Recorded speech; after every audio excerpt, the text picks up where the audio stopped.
With me is the ambassador of Argentina here in WION office for WION podcast. So welcome to WION. It's a pleasure to have you here in our office and speak to you about this relationship that has seen increased engagement, including by the visit of the Indian Prime Minister Narendra Modi to your country.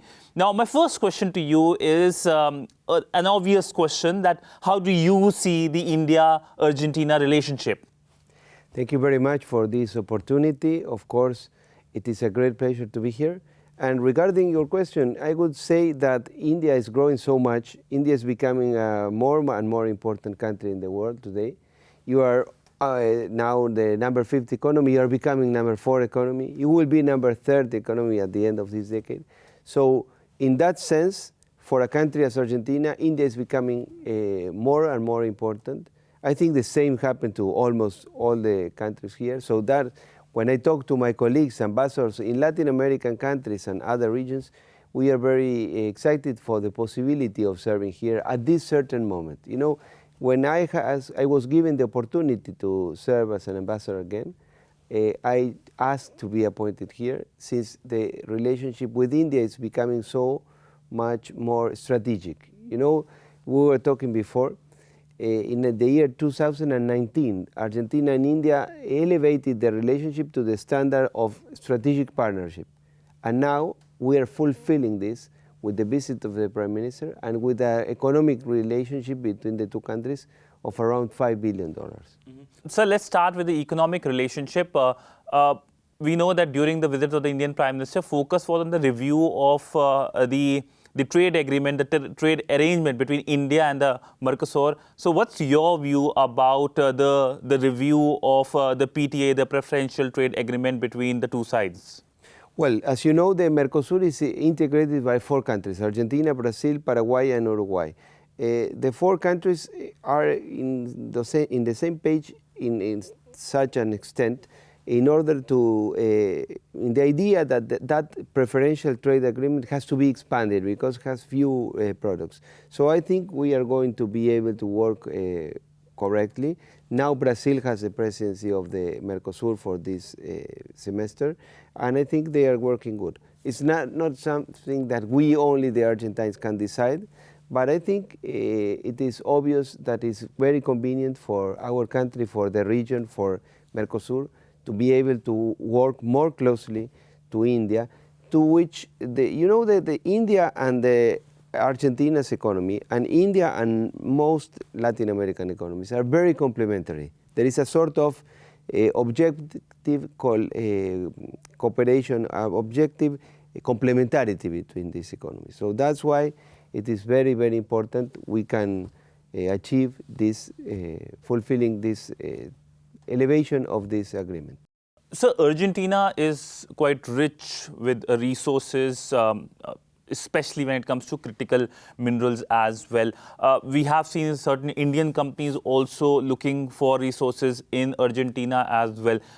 Perhaps if you can shed some light on how Argentina, your country, can fulfill India's need for critical minerals and, of course, the increased presence of the Indian companies in your country. Well, currently there are some companies in the mining sector working in Argentina already. For example, in the province of, or the state we call here, of Catamarca, which is in the north of Argentina. The governor, which is equivalent of the chief minister of Catamarca, Raúl Jalil, was here early this year, and they are working very good. They are working on lithium. So the cooperation there is very important because India is developing programs of electric vehicles and all those type of things, and you demand those minerals. And Argentina is one of the countries that has huge reserves of that. But not only in lithium, they are exploring copper. They are working, Argentina has exported an important amount of gold to India. And now there are some companies of Indian origin trying to expand not only in Catamarca but in other states, other provinces in that area of Argentina, which are very rich in these mineral resources. So I think it's an example of cooperation, an example of complementarity. In terms of lithium, how does Argentina plan to become a country that can fulfill India's needs? Argentina in the north of Argentina, that is part of the so-called lithium triangle between Argentina, Chile, and Bolivia. That there is a huge reserve of lithium in the world. So for India, it's very important to be able to access to those markets, to those resources. You know, Argentina is a country that is Argentina is the 8th largest country in the world. India is the 7th. In terms of territory, there's not much difference. India is a bit larger, but in terms of people, you are 30 times more than us. We have almost the same territory, but we have only 50 million people, which is a relatively small population. And so it's a country that has the possibility to provide food security. It's already providing to a country as India and other Asian countries, for example, and can expand that to mining, and it can expand that even to energy security. Because the population of my country is relatively small, but we are full of natural resources, and the geography allows to have a many variety of climates, variety of productions. In a scale only you can compare to the United States in terms of a territory with the possibility of having different climates and different resources and access to almost as in a country as the United States. So you mentioned about food security, and that's one of the big global issues as well. Your country is an important source of oils, the edible oils as well. And you have in the past stated as to how it has become an important source for India. So in terms of food security, what can Argentina bring to the table for India? Well, currently Argentina is the #1 provider in terms of soybean oil, and it's #3 in terms of sunflower oil. So, as Samir Saran, here the head of ORF, says, Argentina is in each table of Indian families, in each kitchen of Indian family, even when Indian people maybe don't know about that, and even when Argentine people don't know. So now we are the #1 provider in terms of soybean oil, and India is, if I am not wrong, is the larger importer of edible oils in the world. So that cooperation is extremely important, and that's the core of the economic relationship and the core of the Argentine exports to India that have reached a level of $5 billion, which for the Argentina economy is a big number. And it's a figure that represents or it situates India as the 6th largest trade partner to Argentina. But I think most of the Indians know Argentina because of football, Yes. Diego Maradona and others as well. Any plans for cooperation on that, on the sporting front? Because India is keen to host the Olympics very soon as well. Yes. Well, every part I go, especially in the South States, they are always talking about football, about Maradona, about Messi. There is a great expectation on the possibility of Messi coming here. I don't know exactly. Apparently he's coming. I don't have the confirmation exactly, but I think he put something in the social media for coming at the end of the year. And of course, football or soccer, it depends how they call. It's a bridge, a cultural bridge between the countries. It's not the only one. It's also, you have polo. Also, you have culture, you have tango, for example. And it is something that is very nice that the countries that two cultures that are very far away, that belong to different cultural and historical experience, and two regions of the world so far away, but still can have some points of connection. Correct, sir, and we hope to see Messi here in India. He has a huge fan following here. Defense is looking like another area where there can be increased cooperation. Has the Argentinian side been interested in India's defense products? Has India offered you any defense products? If you can talk about defense cooperation. Well, as you know, it's in the media. There have been talks in the last years between the Indian part and the Argentine part for the possibility of providing some material, let's say. And I think that's something that is always in study. I don't have further information, and even if I had, I will be not able to talk publicly, because you know that defense contracts are something very, let's say, restricted, and they are not even decided by the embassy. No? But I think, in a general term, I can say that the cooperation between the two countries has been increasing. For example, there were some exercises. There was one exercise of soldiers from India going to Argentina in the summer, in our summer, your winter, climbing the Aconcagua in the Andes. And now, recently, a group of Argentine soldiers with Indian soldiers climbed the Himalayas. They reached 7,700 meters, if I am not wrong. It's a huge achievement. And that was celebrated in Argentina. Even the president of Argentina received them when they came back. And I think exercises and experience, exchange of experience.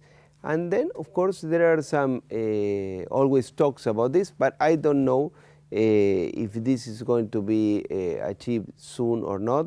And I repeat, you know, defense contracts are something that have to be very limited in the information till they occur. But they are working good. The two countries can work even more. Of course, we are in different regions of the world. But the two countries are two democracies. We share a number of values. We share the platform of the G20, which is very important. We think, I think, in a common view, that the G20 is the most representative platform of the world today to address some global problems, since it represents the developed countries and the emerging countries, and we can work together in that field. Another field very important in which we share values is in the combat and the rejection of terrorism. Argentina was among the first countries to support India immediately when this terrible terrorist attack happened in April 22, if I'm not wrong, in Pahang. And I had the opportunity to talk to the Minister of External Affairs, Kai Shankar, and he thanked to me in the name of Argentina the support we gave you. We know what terrorism is. We had two terrible attacks in the 90s, you know, in Argentina. They killed 100 people combined. So we support India in this field, absolutely.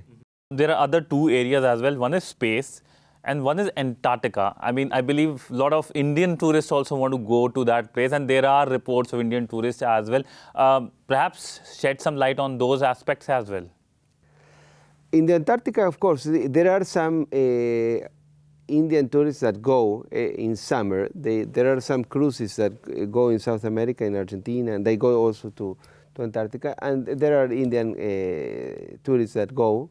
It's not so common, even for us, for the Argentines, because the ships are not so big, and it's not so easy, not so cheap trip. But some people go. And in terms of space, there are always the possibility to cooperate that. Of course, India has more resources. India has been able to develop more in that area, but it is a field that in which we can work together. Since the two countries have common grounds on how, in some way, how we observe the world today, in the sense that there are countries that India defines itself as a non-Western but not anti-Western world country. Argentina is a country that belongs to the Western world, of course. We belong to the Western hemisphere and the Western civilization in some way. But the idea that we have to work together, that we have to find ways to address problems in the global stage, and that some problems of the global stage require global approach. Maybe not global answers, because global answers is not so easy, and we are not interested in the idea of generating supranational entities that decide for the sovereign states. But yes, to address, and one of them is terrorism. One of them is the idea that the human life has to be respected, and that we cannot allow in the 21st century this type of situations that unfortunately repeats themselves in many countries, and that terrorism is continuously evolving in some way or the other, and it is provoking this type of situation that you suffered, and that you have been suffering in a daily basis, sometimes for many years. So we support that in that field. Mm-hmm. So you talked about global issues in terms of various groups, I would suggest. What's your vision of the UNSC reforms, groupings like the BRICS? Because I believe there was this membership, and then I believe you were not very keen on that. So what's the thought process like in Buenos Aires about these global developments? The UN. The UN has many problems. UN has been, it reached 80 years of experience, but what we think in some way in the government, what I can say, is that sometimes the problems is that when you create an institution and the world pretends that institution to create paradise. And you remember the first Secretary General of the UN, he said, this institution, the UN, was not created to guarantee, to create the paradise. It is to prevent hell.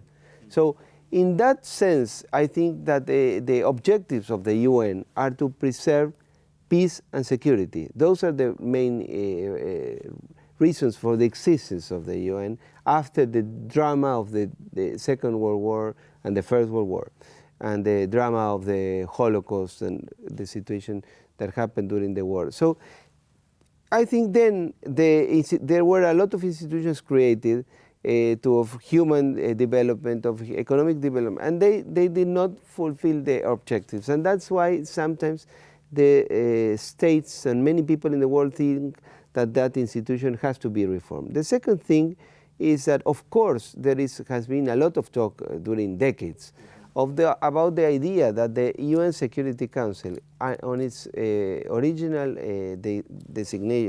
design, represented the power situation of 1945, which is not maybe today exactly accurate. And there has been for many years a demand of countries as India, for example, and other countries, to be represented there. The idea that the Asian population is down represented there, and it is obvious. In Asia, lives 60% of the mankind is from Asia. 40% of the economy of this world is represented by Asia. In Asia, you have countries as India, as China, huge countries as Indonesia, many, and the population is growing. It's one of the areas in the world in which, in India, for example, Indonesia, that you still have a population growing. So it is obvious that institution should be reformed. If you ask me if that's going to happen next week, I would say no. Next month, I say no. And when you have a situation in which some countries have some privileged situations, why are they going to be able to change it? So I think that's the reason why we should pay attention to the G20, which is very representative. And you were asking me... BRICS. Well, BRICS. What happened with BRICS? Argentina, it is true, in the year 2023, Argentina was invited in an expansion of BRICS. You know that as a consequence of the initiative mainly of the Chinese government, there was a proposal of expanding BRICS.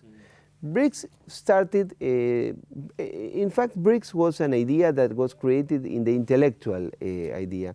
It was an article written by a man, I don't know if he was O'Neill. Goldman Sachs. Goldman Sachs. Jim O'Neill. Tim O'Neill. Tim? Jim O'Neill.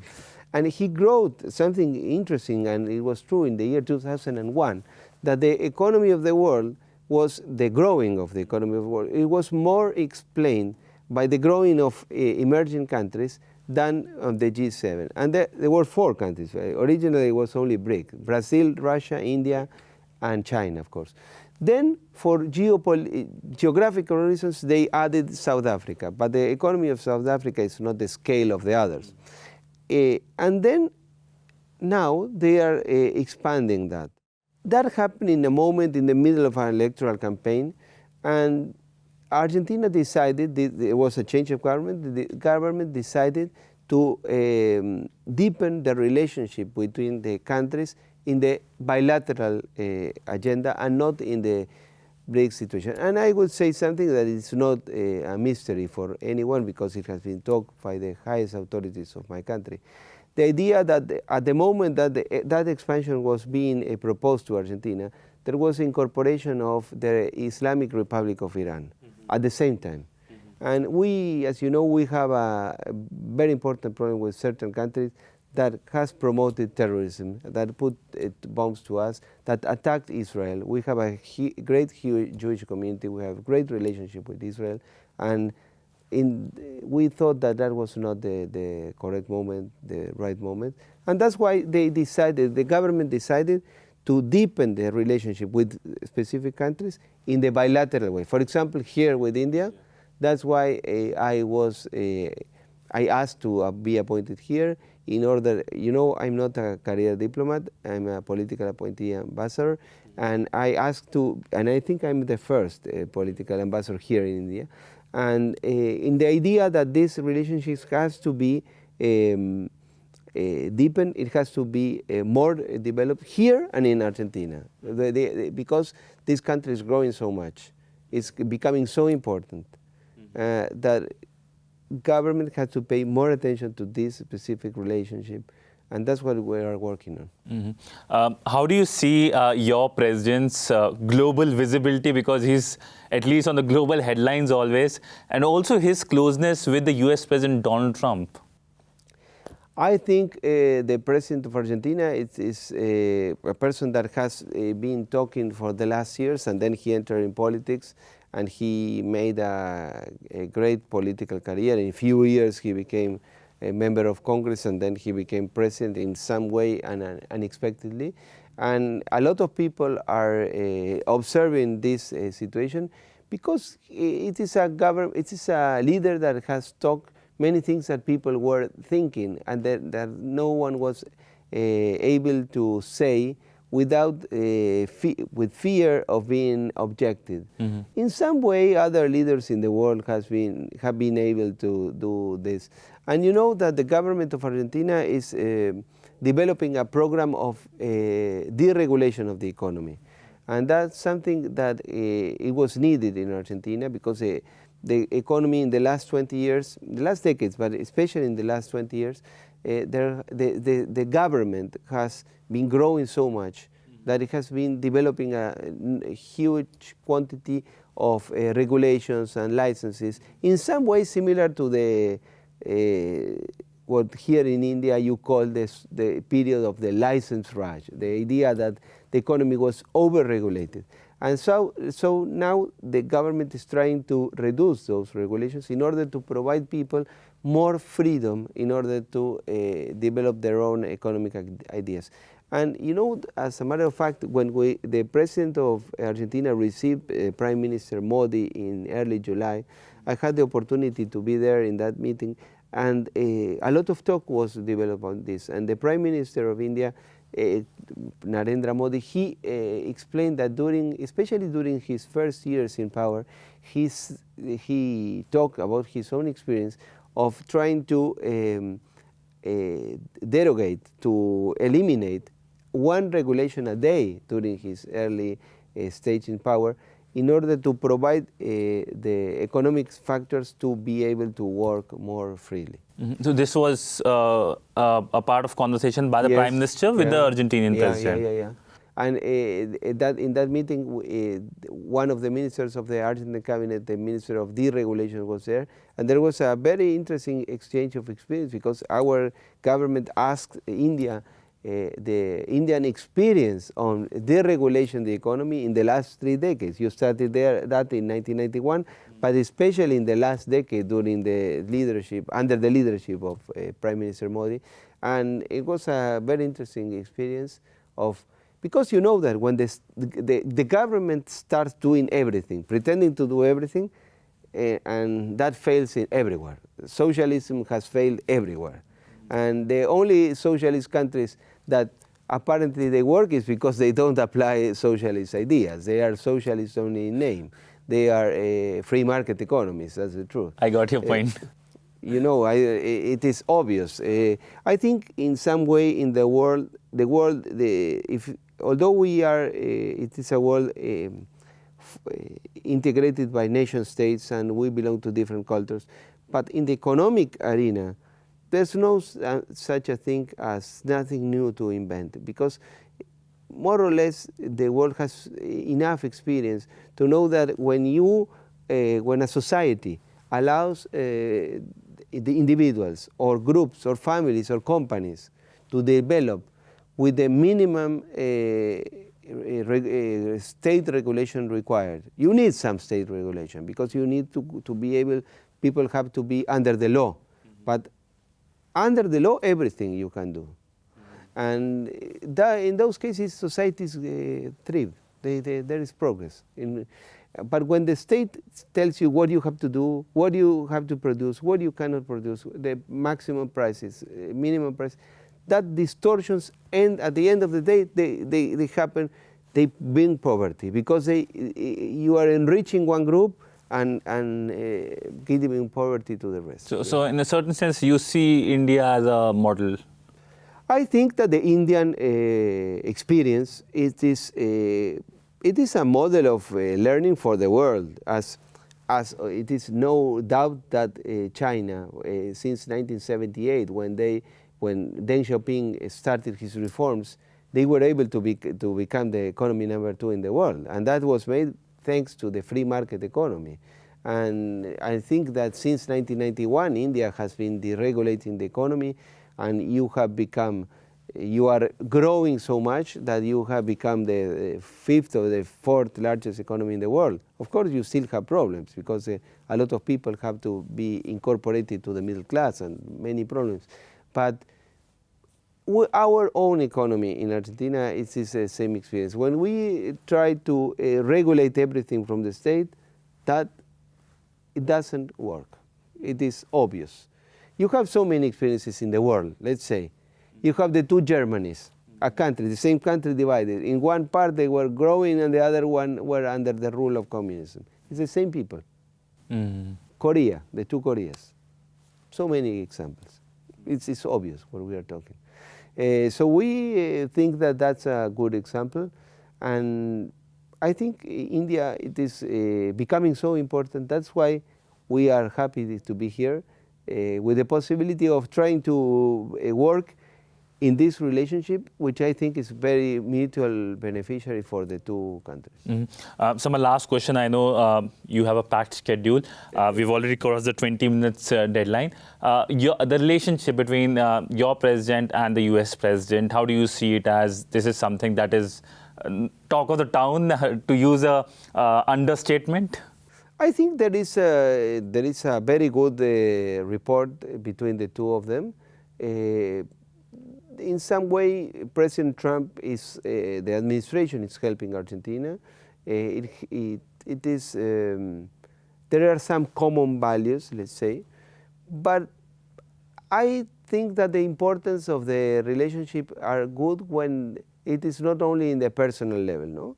Argentina and the US had for many years, since the start of the bilateral relationship, a complicated relationship. With some periods of friendship and some periods of distance. I think that the experience shows that we should have the best possible relationship with the US. The US is the most developed democracy in the world. India is the largest democracy, but United States is the most developed. It's the most developed country in the world. It's a country that was able to convert from a colony to a superpower. But at the same time, there are other countries that we have to work with, and I think we should defend our national interests working with all of them. And we are very thankful that we are able to have a very good relationship with the country that is still the number 1 country in the world, and I think it's going to continue being. So the two leaders are, there is a good chemistry between the two of them, and that's always positive. But you know that in foreign policy, you need that, but you need a permanent relationship with respect, for the mutual benefit, and considering the national interests of two countries that have some common grounds, but they are very different, no? Because the U.S. has developed so much, thanks to these free market economy policies that they have been applying for many, many years. But I think going back to India and Argentina, I think that India's economy is very, very complementary to Latin American economies and especially to Argentina economy. And as India is growing so much, but if you want to be, India has put itself the promise or the objective, let's say, of becoming developed economy for the year 2047, when you are going to be 100 years, celebrating the 100 years of independence. In order to get that, India will have to open more its economy. It is, everyone here says that, it is obvious that. And I think in that sense, you will find in Argentina a very reliable partner, and that we can expand even more these provisions of food security, but also in mineral security and in energy security. So one additional question it prompted because you talked about economy and openness of the economy as well. How do you see the Trump's tariffs? Because that has been cause of concern, especially here in New Delhi. Of course, yes. Everyone is talking of this in the world, so it's no issue about that. I may have some personal opinions, but it's not my role here to comment on those personal opinions. I think that because it's not my job to do this, and if I were an analyst, I used to work for that many years, and I could have done. Now today I'm the ambassador of Argentina here. I am not able to talk about it, but everyone is talking about this. I think we are in a moment of the world in which the countries are in some way closing itself, but I don't know if that's going to last forever, because finally the economies tend to open, and the technology in the world tends to become in some way the idea that mankind is converging into itself, and with this telephone you can connect to a person in everywhere. So in some ways the economy of the world, I think in the long term, will still be being able to connect itself even more and more and more. And in that, I think technology is in the battle between technology and the state relationship. Always the technology is winning, so the states, the nation states, in some way lag behind. So I think this will accommodate. But of course, everyone in this world today is talking about that. Here in Delhi and in Washington, in everywhere, we are talking about that. Mm-hmm. Thank you so much, sir, for speaking to WION. It was a pleasure hosting you here at the WION office. Thank you so much, sir. Thank you to you. Thanks to you. Thank you, sir.